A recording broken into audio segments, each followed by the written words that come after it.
Mesdames, Messieurs, merci de prendre ce rendez-vous de l'actualité sur Eden Télévision. Le président du patronat, Sébastien Adjavon, comparaît depuis ce matin au tribunal correctionnel de Cotonou. Vous suivrez dans cette édition l'ambiance qui règne autour du tribunal. Elles étaient encore face à la presse jeudi. Elles, ce sont les centrales syndicales. Objectif, faire le bilan des 7 mois de gestion du président Patrice Talon. Et puis, nous irons à la découverte d'une jeune écrivaine sud-africaine. Michelle, 7 ans, vient de sortir son tout premier livre.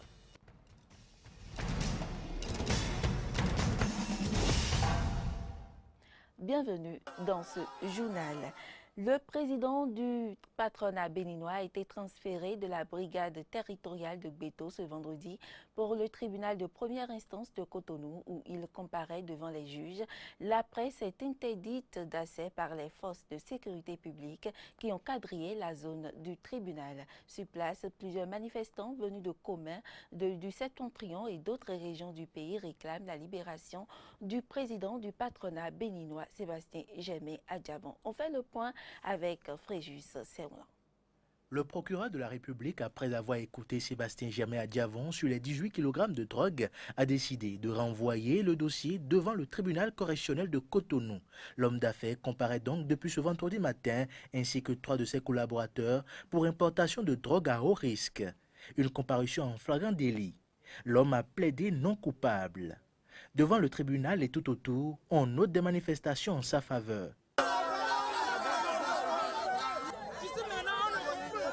Mais ce que nous on veut maintenant, libération de Adjavon aujourd'hui. Ça va.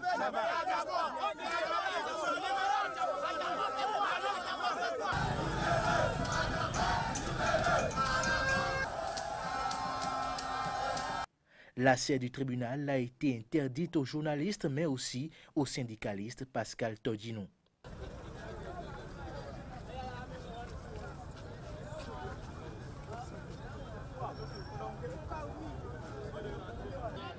Mon pays ne mérite pas ça c'est clair.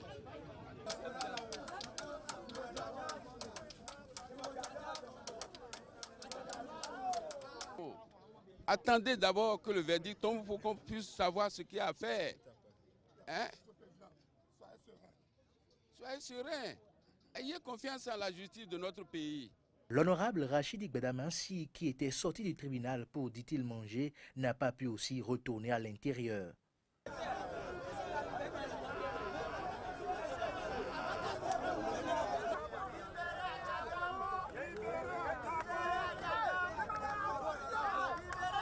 Peu après la tentative du député Rachid Gbadamansi, l'honorable Yacoubou Malakhossou, qui a aussi tenté d'accéder au tribunal, n'a pas obtenu gain de cause.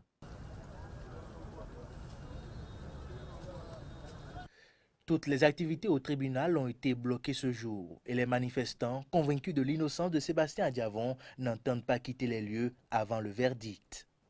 Eh bien, vous aurez la suite de cette affaire dans nos prochaines éditions. Les centrales syndicales étaient face aux médias ce jeudi à la Bourse du Travail.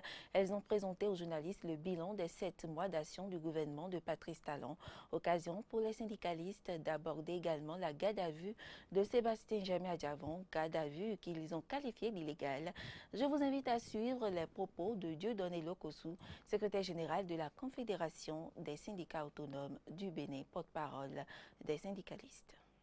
Nous avions évoqué notamment la mesure de suspension des activités des associations estudiantiles, la grève dans le secteur de la santé, le limogeage arbitraire des directeurs d'école, le licenciement abusif des contractuels du MAEP. Ils sont 1045. Force est alors de constater qu'à ce jour, aucune réponse satisfaisante n'a été apportée à ces préoccupations et que le gouvernement reste sourd à toutes ces interpellations. Pourquoi le gouvernement s'acharne à supprimer des emplois alors qu'il n'en a créé aucun en 7 mois de gouvernance calamiteuse? Que gagne le pays dans un affaiblissement de la réputation commerciale d'un homme comme le président de Komon Kadiaf, promoteur de milliers d'emplois décents et stables? Les confédérations formulent les exigences ci-après et mettent en garde le gouvernement. 1. La libération sans délai et sans condition de M. Adjavon et de ses collaborateurs et la normalisation de la procédure judiciaire en vue de garantir le respect des droits des mises en cause. L'arrêt du processus de licenciement des travailleurs du COTEB, la suspension immédiate de la mesure d'affermage des hôpitaux de zones construits à grands frais, le rétablissement du contrat des 1045 travailleurs du MAEP, le règlement définitif de la situation administrative et salariale des éducateurs et éducatrices des écoles maternelles, la satisfaction des revendications légitimes des agents de santé, l'annulation de la mesure de suspension des activités des associations estudiantines, le rétablissement de la SONAMBRA dans ses activités traditionnelles, la non-fermeture de la SONACOP avec comme corollaire le licenciement massif des travailleurs de cette unité de production qui jadis nourrissait les caisses de l'État. Dans la ville de Cotonou, il y a une pratique qui s'observe de plus en plus. Elle consiste à convoquer une mise en cause dans un commissariat de police en dehors de son arrondissement de résidence, compte tenu des liens de parenté ou d'amitié qui existent entre un agent de police et le plaignant. Ce comportement ne respecte aucunement la compétence territoriale des commissariats. Les précisions dans ce reportage de Moriagua et Fréjus aussi. Ce n'est pas du tout bien que quelqu'un qui réside à Boumé-Calavi, qu'on le convoque par exemple dans un arrondissement comme Agla ou bien ça ne marche pas. Cette pratique que déplore Souleymane Malik Tidjani est récurrente dans nos villes en République du Bénin. Et pour cause, l'ignorance des lois par la population et le non-respect des tests par certains agents qui relèguent au second plan la compétence territoriale prescrite par la loi numéro 2012-15 du 18 mars 2013 portant code de procédure pénale en République du Bénin. Parce que vous êtes par exemple résident à Ouida, une infraction est commise à Ouida ou à Kpaou, qui est donc un arrondissement de Ouida, au lieu que les enquêtes soient faites là-bas, parce que vous avez un ami qui est chef de brigade ou commissaire de police à Cotonou ou à Calavi, vous quittez le juron territorial de la commission de l'infraction et de la résidence de la victime ou du mis en cause, et vous tombez les pieds joints à Calavi ou à Cotonou et vous arrachez une convocation, ça ne se passe pas ainsi. Vous violez et de façon systématique les tests en la matière. Que disent alors les tests en la matière? Richard Akodande Roma. Lorsqu'une infraction est commise, la compétence revient premièrement aux officiers de police judiciaire du lieu de la commission de l'infraction. Je prends un exemple terre à terre. Lorsque on arrête un voleur à Godomé, c'est les OPJ territorialement compétents de Godomé qui doivent connaître cette infraction-là. Et quand on parle des OPJ, il y en a à la gendarmerie comme à la police. Donc, c'est principalement les officiers de police judiciaire exerçant dans le lieu de la commission de l'infraction qui sont compétents. Les tests disent également qu'en dehors de ceux-là qui sont territorialement compétents, ou du moins qui travaillent là où l'infraction est commise, il y a les OPJ de la résidence du mis en cause pour faciliter l'enquête. Également, il y a les OPJ de la résidence de la victime qui sont aussi compétents. Malgré l'existence de ces tests, certains agents abusent des droits de certains citoyens en ignorant la compétence territoriale. Et à ce propos, le credo du directeur général de la police nationale, le contrôleur général de police Idriss Moukaïla, c'est le respect et le respect strict des tests, aussi bien par les citoyens que par les fonctionnaires de police. C'est là le gage du respect de l'état de droit que nous sommes en train de construire depuis bientôt 25 ans. Nul n'est censé ignorer la loi. La population doit faire l'effort de prendre connaissance des tests qui rentrent dans l'arsenal juridique du Bénin. Lundi prochain, démarre à Cotonou et dans les autres villes du Bénin des opérations de contrôle des gaz d'échappement. L'objectif est de limiter la pollution de l'air par les fumées de moteurs. À ce propos, suivez ce reportage de Corneille Issé et Fréjus Fiossi. La pollution de l'air par les gaz d'échappement aggrave les effets du réchauffement climatique au Bénin. La fumée dégagée par les pots d'échappement renferme des quantités importantes de monoxyde de carbone, du dioxyde d'azote et des particules d'hydrogène qui se concentrent dans l'atmosphère, dégradant ainsi la qualité de l'air respiré, surtout à Cotonou, le plus grand centre urbain du pays. La pollution atmosphérique, généralement, c'est la pollution atmosphérique due au transport. Et c'est ça qui est la partie la plus importante de cette pollution atmosphérique. Donc, il serait important que chacun de nous fassions un effort au moins pour l'entretien et la maintenance de nos moyens de déplacement. Une étude réalisée en 2013 dans les plus grandes villes du Bénin, à savoir Cotonou, Porto-Novo et Parakou, sur le taux d'émission du monoxyde de carbone et des hydrocarbures révèle que sur plus de 14 000 véhicules contrôlés, 54,5% sont pollueurs. Face à cette situation, les autorités béninoises ont pris plusieurs dispositions. Vous avez une moto à 4 ans aujourd'hui, le gouvernement ne perçoit rien comme taxe en ce qui concerne ces motos pour encourager nos compatriotes, nos citoyens à avoir des motos à 4 ans. En dehors de ces motos à 4 ans, nous avons pris des mesures en ce qui concerne les véhicules à peau catalytique. Vous ne pouvez pas importer au Bénin des véhicules qui ne sont pas munis de peau catalytique. En dehors des véhicules à peau catalytique, le gouvernement a pris d'autres mesures. C'est-à-dire que vous ne pouvez pas importer depuis 2003 des véhicules qui ont plus de 10 ans si c'est des légers et qui ont plus de 13 ans si c'est des poids lourds. Malgré ces mesures et toutes les sensibilisations, les fumées de moteurs continuent de polluer l'air au Bénin avec beaucoup de risques sur la santé de la population.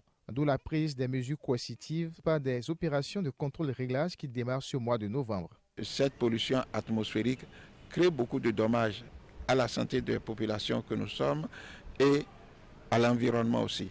Et pour ce faire, et comme la loi exige le contrôle, exige même des punitions par rapport à ça, et comme nul n'est censé ignorer la loi, alors il faut appliquer les tests pour que nous puissions, n'est-ce pas, respirer de l'air pur. La loi prévoit que si vous avez une moto, donc 2 roues ou 3 roues, donc il s'agit des cylindres supérieurs à 100 mètres cubes, inférieurs à 100 mètres cubes et supérieurs à 100 mètres cubes, donc 2 roues et 3 roues, vous payez 10 000 francs.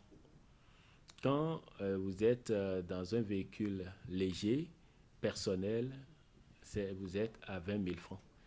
Quand vous êtes taxi, vous êtes à 25 000 francs et pour les poids lourds, vous êtes à 35 000 francs. Combattre la pollution de l'air, c'est contribuer à lutter contre le réchauffement climatique, un problème environnemental d'ordre mondial. Parlons art à présent. Le bois est connu comme matière sollicitée aussi bien dans l'immobilier que dans d'autres domaines, mais il est aussi fortement utilisé dans l'art, notamment la sculpture. Quel est le processus de transformation du matériau à l'objet d'art attractif? Suivez ce magazine réalisé par Helmut comme l'envie. Ébène, acacia, teck, des essences végétales diverses pour un destin ici commun. Nous sommes chez Kofi Gaou, artiste-sculpteur depuis plus de 40 ans. À l'état purement naturel, au coupé en madrier, le bois constitue le principal matériau de travail pour l'artiste-sculpteur. Soit c'est le client qui vous présente une image, un tableau, un dessin, ou bien c'est vous-même qui créez. Quelle que soit la situation, vous avez une maquette, un dessin à réaliser. Donc vous quadrillez le dessin. Et quand vous quadrillez le dessin, vous étudiez le format. Vous projetez le truc sur le format. Donc, je quadrille, je fais le format voulu et vous regardez. Et vous repérez Ce qui est ici, vous le repérez ici. Exactement. Celui-ci est le chef sculpteur de l'atelier Bikoff. La famille d'Onvidi de Guanamé dans le département du Zou, dont il est un des descendants, est réputée pour ses talents immémoriaux de sculpteur parmi les plus illustres du sud du Bénin.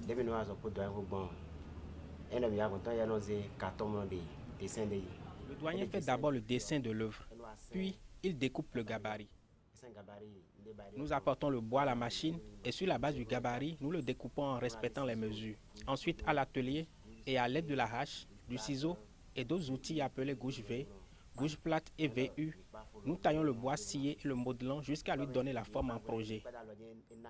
Le doyen Kofi procède ensuite à d'éventuelles corrections. L'œuvre est finalisée, prêt pour la galerie. Et voilà le résultat. Sur commande ou par initiative personnelle, Kofi Gaou travaille suivant son inspiration. De l'atelier à la galerie, le traitement et la création d'une œuvre s'étendent sur plusieurs jours, voire plusieurs semaines. C'est mon œuvre préférée. Son nom, c'est No Die. No Die, ne pas mourir. Et même si je meurs aujourd'hui, on va peut-être m'enterrer, je dis bien peut-être.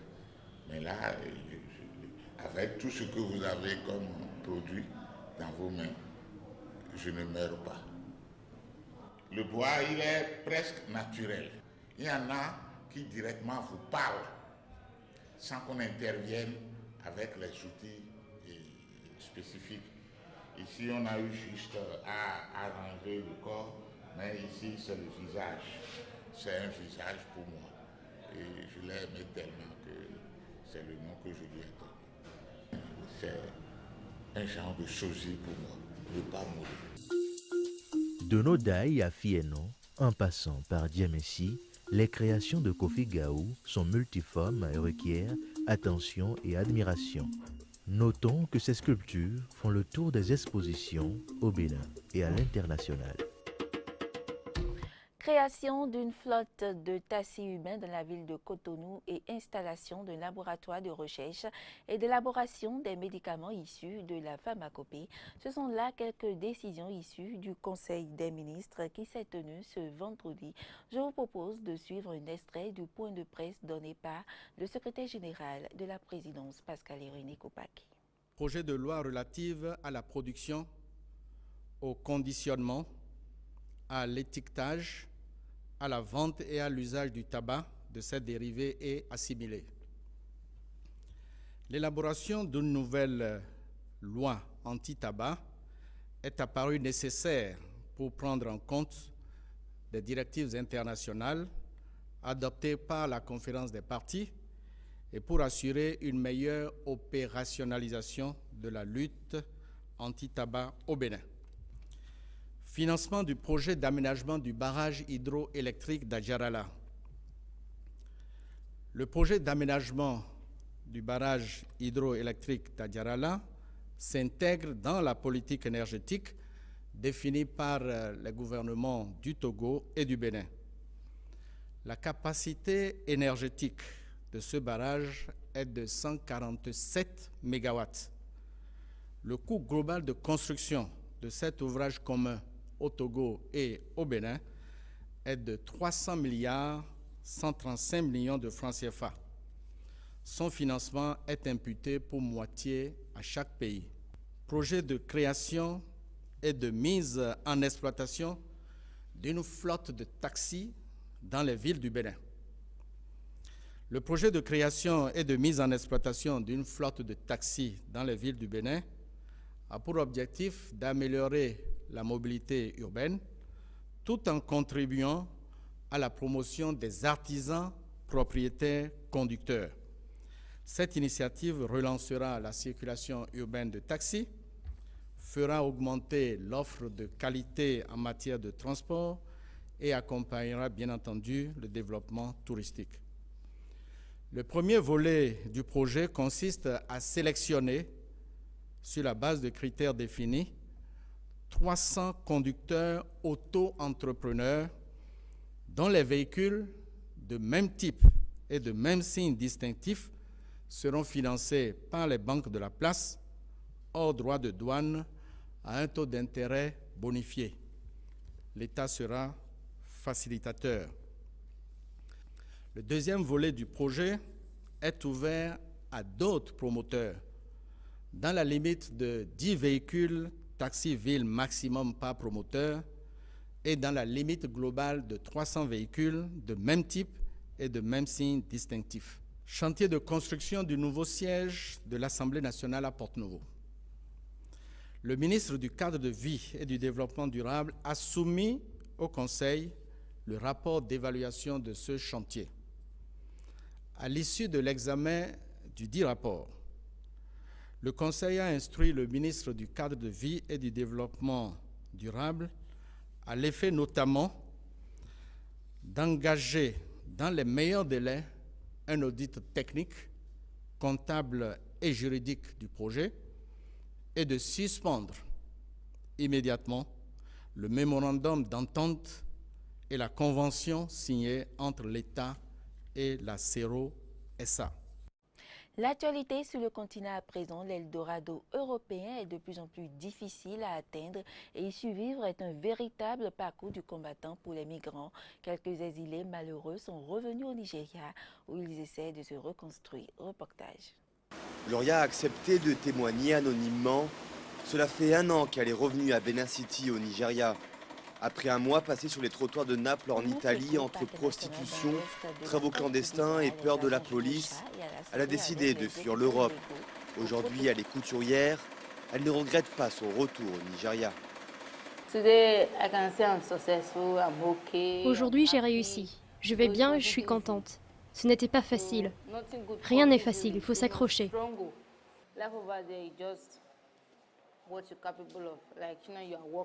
C'est en travaillant que la vie est intéressante en Europe. Mais nous, ils nous emmènent là-bas clandestinement. Et la vie devient un enfer. Le trafic d'êtres humains est un fléau au Nigeria. Ils étaient 22 000 en 2015 à rejoindre l'Union européenne via les côtes italiennes. Roland coordonne une ONG pour sensibiliser les jeunes de Benin City à l'immigration illégale et l'aide au retour des exilés malheureux. En période de crise économique au Nigeria, il craint une amplification des candidats.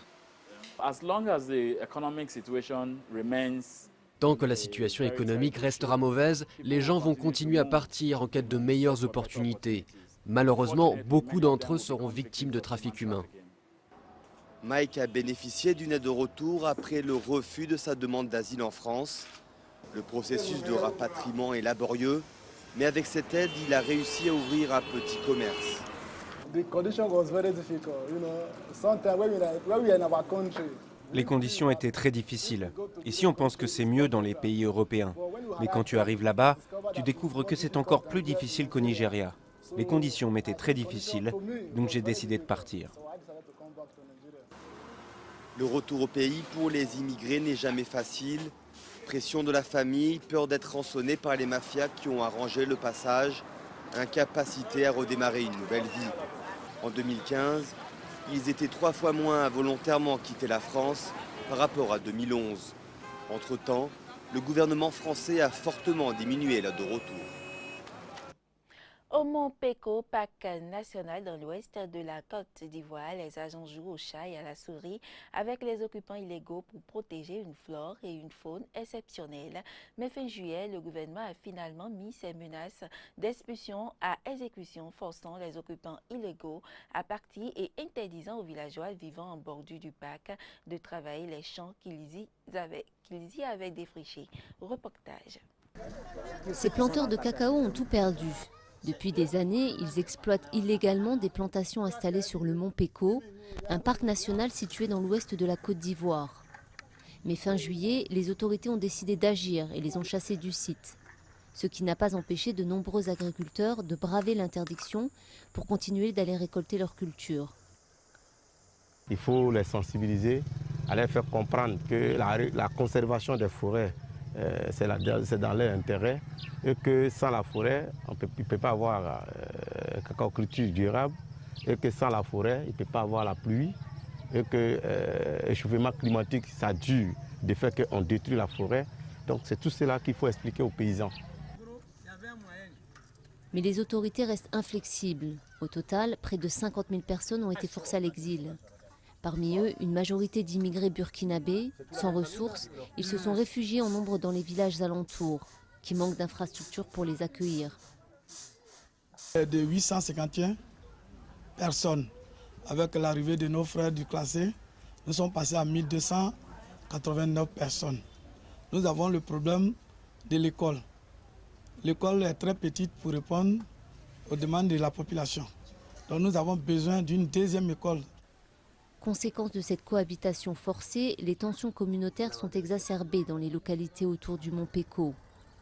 En attendant, le jeu du chat et de la souris continue entre les autorités et les planteurs de cacao, à leur risque et péril. Selon de nombreux témoignages, arrestations et raquettes seraient devenues monnaie courante à l'intérieur du parc. Michelle, sud-africaine, est devenue à l'âge de 7 ans auteure d'un livre. En convainquant ses parents de publier son livre, elle est devenue une des plus jeunes écrivaines africaines et une source d'inspiration pour ses camarades de classe. La plume dès l'enfance. Michelle Nkamaken, sud-africaine, devient auteure d'un livre à l'âge de 7 ans. C'est en cachette que la petite fille a écrit au stylo vert et violet « Attendre les vagues ». Une surprise pour les parents, a-t-elle laissé entendre. Quand j'ai fini mon premier livre, je l'ai donné à ma mère. Mon père était à l'étranger, alors ma mère l'a appelé et lui a dit « Ta fille a écrit un livre, ça s'appelle « En entendant les vagues ». Et mon père a répondu « Je n'y crois pas ». Elle me l'avait dit en vacances, mais je n'y crois toujours. J'ai dit à ma mère « Si tu ne publies pas ce livre, je n'écrirai plus jamais de livre ». Touchée par ce talent, la mère de Michelle manque de mots pour exprimer sa joie. Elle adore lire, mais l'écriture, ça ne m'était pas venu à l'esprit. C'était un choc. Et quand vous êtes sous le choc, vous ne savez pas quoi dire. Vous êtes sans voix. Je suis bouleversée. Ce n'est pas facile pour une maman d'avoir une fille de 7 ans qui a écrit un livre à 6 ans, surtout sur le continent africain. Ce n'est pas commun, c'est rare. Michelle est passionnée de lecture, ce qui a éveillé en elle le goût à l'écriture. Je me sens heureuse, excitée et fière de moi-même. Mon auteur préféré, c'est moi. Et mon deuxième auteur préféré, c'est Gary Neufeld, qui a écrit un livre appelé Julius Zebra. Il me fait beaucoup rire.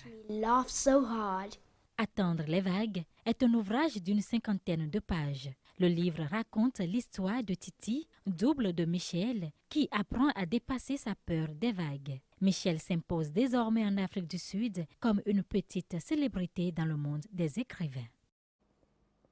Mesdames, Messieurs, ainsi s'achève cette édition. Merci de l'avoir suivi.